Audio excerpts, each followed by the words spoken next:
Derek, thank you very much for joining us on the Opollo Podcast.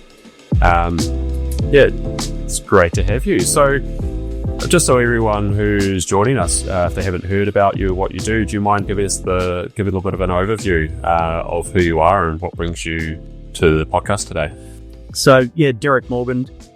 Referral Marketing Ideas is my brand, and I created the Referral Marketing Formula, and that basically came after 30 years of being beat up in sales and having to grow my own sales pipelines with not much sales in the way of sales qualified leads coming through marketing. Sorry, all the marketing people out there, but I've really had to go and do the hard yards and build networks and build my own sales pipelines within financial services and startup tech and scale up tech and enterprise tech.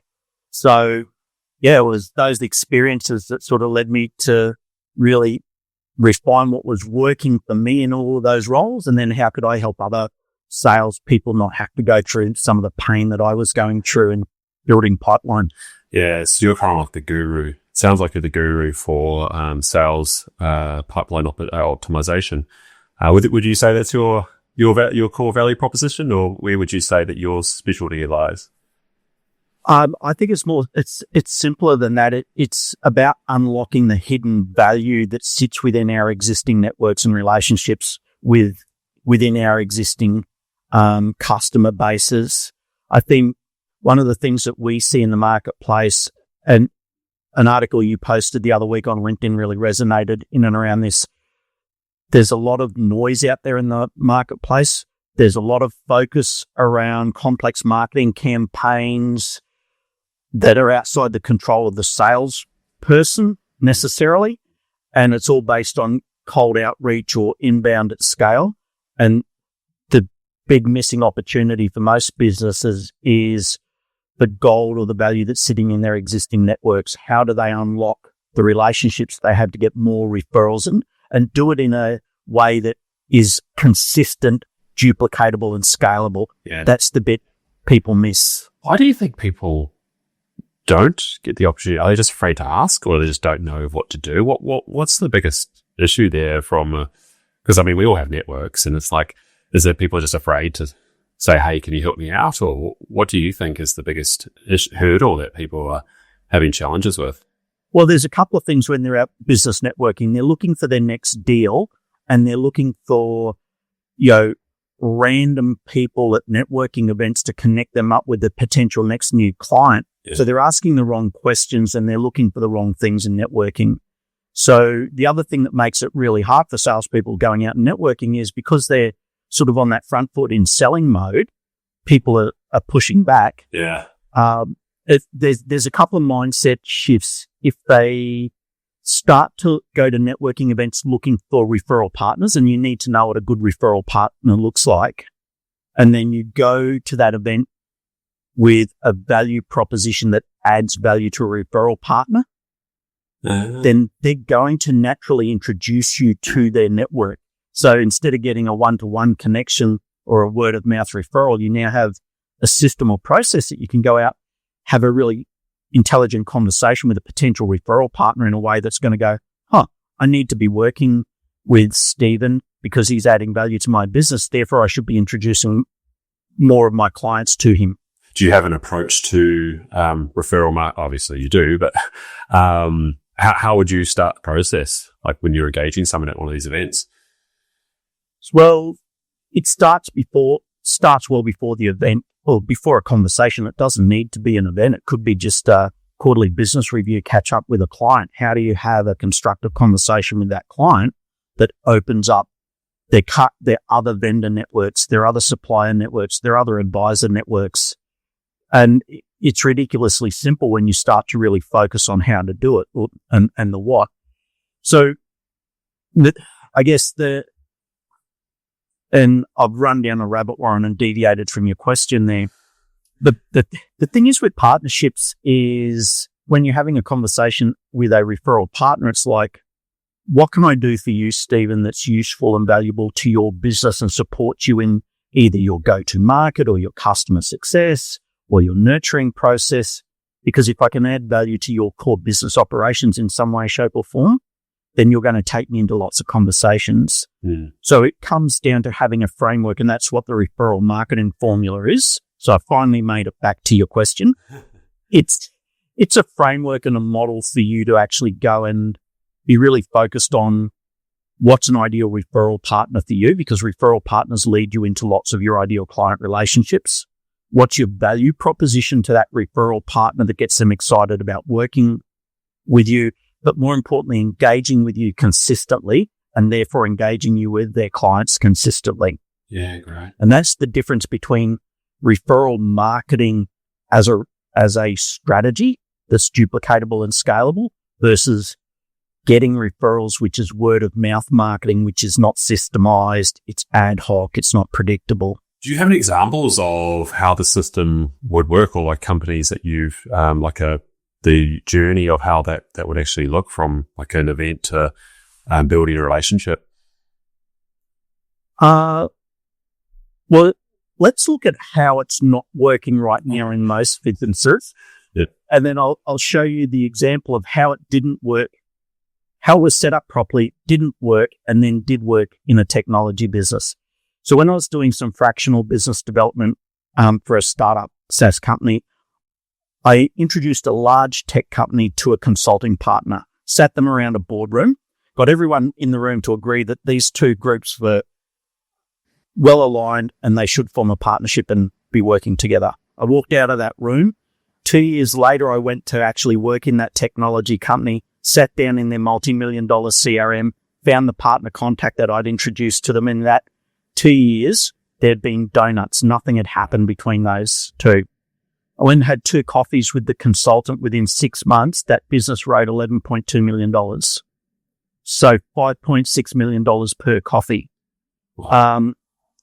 That was just focus and follow-up, right? So lots of businesses have lots of great connections in their network, in their CRM, but they're not being strategic about how they're looking at them. They're not focusing on them, and then they're not being strategic about how they add value to the client, add more value to the client, add value to the referral partner in a way that actually gets them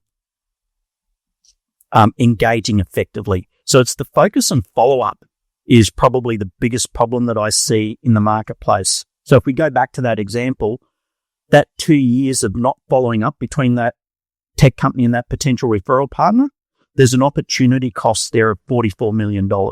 Wow. Now, those opportunity costs are sitting inside every B2B business right now, but nobody's looking for them. Nobody has a process for identifying what that opportunity cost is, and therefore they're not focused on creating a framework, an approach, and a model, a conversation piece to unlock that value. So with all of this focus on AI outbound this and inbound marketing, I'm not saying don't do them, but the gap in the middle is this. Now that we've got a connection through cold outreach, now that we've got a connection through inbound, got these client bases, what are we doing that's systematically getting us to focus on unlocking and extending the value of those existing connections and relationships?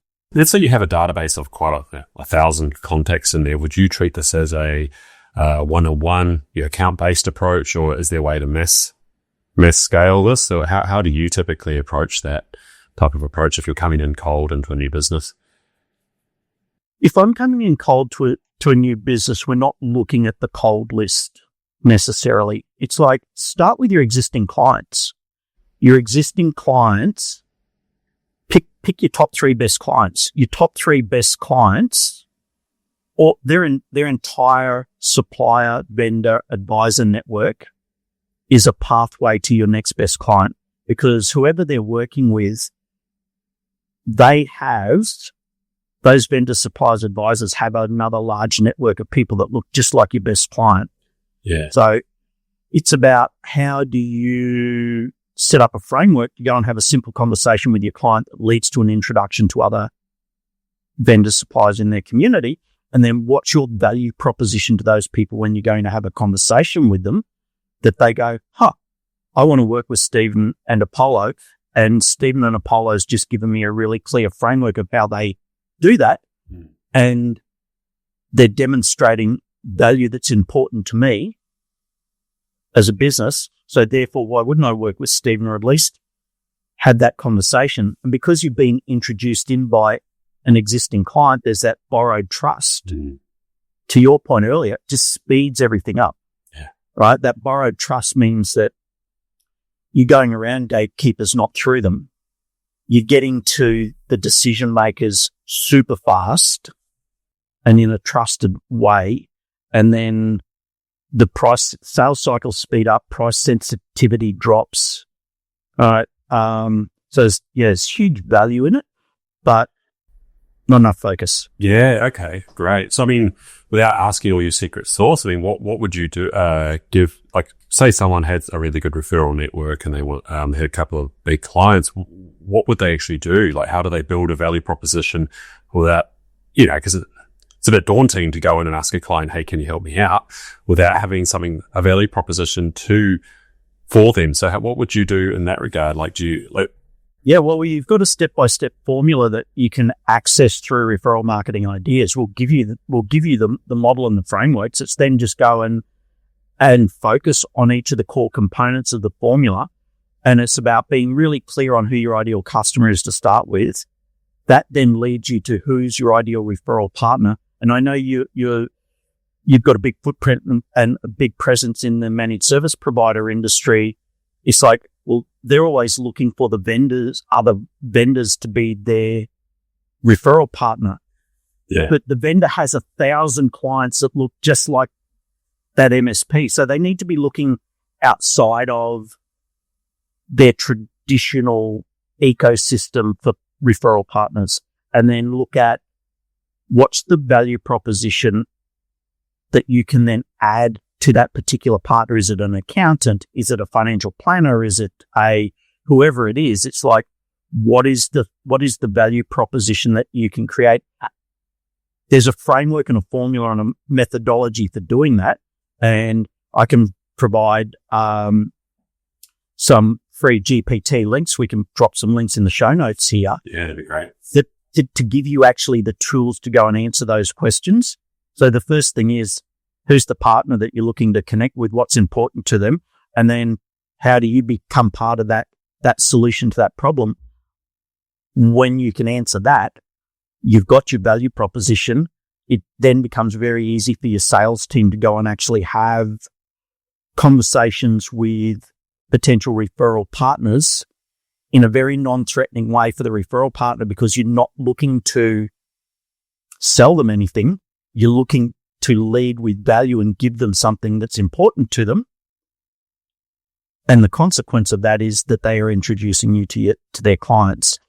The BNI networking group. Yeah. Yes. What it kind of sounds like is you're actually enabling people to become their own BNI without having to get up at 5 o'clock every morning once a week to go to one of these networking events. That's a good analogy. But you're becoming a center of influence. When you take that approach, you're becoming a trusted advisor. So you're no longer just the managed service provider who has Microsoft products, just like every other MSP has Microsoft products. Now you're not only the supplier of cybersecurity and whatever technology services you specialize in, but hey, my MSP introduced me to 3 new clients last year. Yeah. Do you think that makes you more valuable than any other supplier or advisor that's actually not connecting them up with opportunities?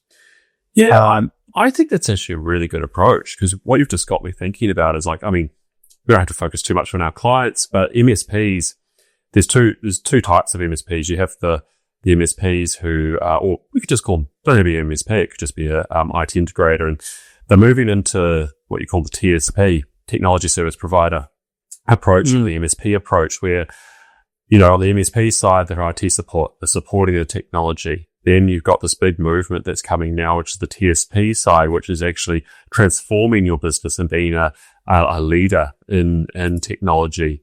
And I'm seeing those two camps, and I'm like, well, your approach really aligns with, is it James Davies, who does a lot of that stuff around the TSP approach as well?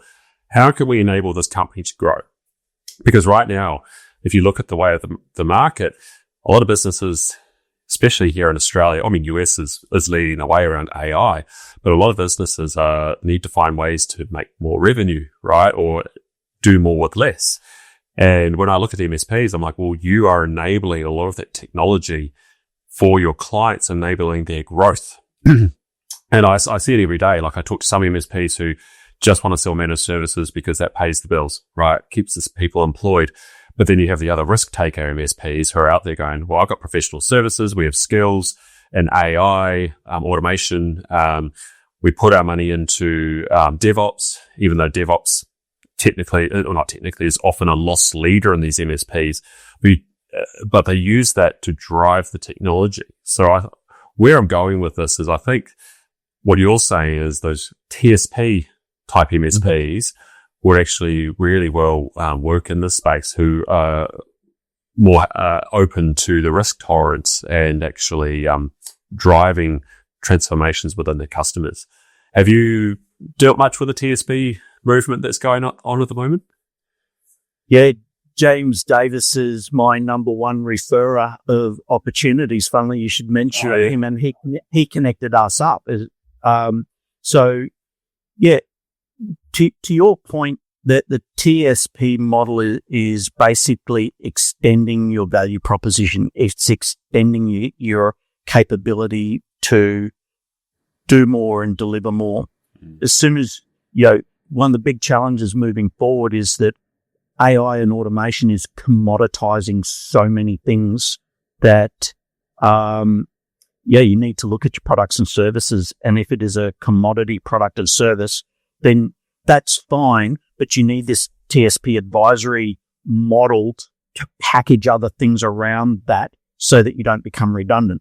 Otherwise, if you're just a commodity product and service, to your point, there's lots of competition in that space. So how do you differentiate yourself? Part of that differentiation will be the partnership networks and collaborations you build around you to solve other problems for your client that you don't. And again, this plays back into that trusted advisor model, whereby someone's not just coming to you for just technology solutions. They're coming to you for strategic solutions, or they're coming to you for your partner network, because through your relationships, you can solve a whole bunch of other problems, which wraps a moat around your core business as well. When your clients are using a trusted advisor network that you've created for them, then everybody's collaborating together, and you've got this protectionist of not having another vendor supplier coming in to your IT, into your client through some other angle, and then just white-anting your offer out of that, or that client out of your business portfolio. Yeah. I mean, the way I see that, this could really well align with the whole TSP model. I was just at IT Nation last week, the Australian one, and talking a lot about TSP and, how it's becoming a big part of the advisory, even from ConnectWise. I imagine Kaseya and some of the other big influential organizations out there are pushing it a lot. James Davies was there. I unfortunately missed his workshop, but there's, I think aligning with what you're talking about is actually, is amazing, and, seeing that movement move forward. We've kind of gone off track a little bit here, but I think, even if you're selling MSP services, I think the referral model that you talk about is actually, adds a lot of value. Is there any advice that you would like to give to a budding MSP, or, because we don't just do MSPs, we also do integrators, that you would say, like, as a final thought, that, that we could get into, or that could help them grow their business? Or could we get in contact with Derek Morgan, or what would you advise as next steps? Yeah, the next steps would be, however you do it, focus on what referral partnerships mean for you and your business, and really have a look within your existing network, within your existing client base, because there's revenue and opportunity sitting there that hasn't been unlocked. So whether you do it using the Referral Marketing Formula, we can drop some links into, happy to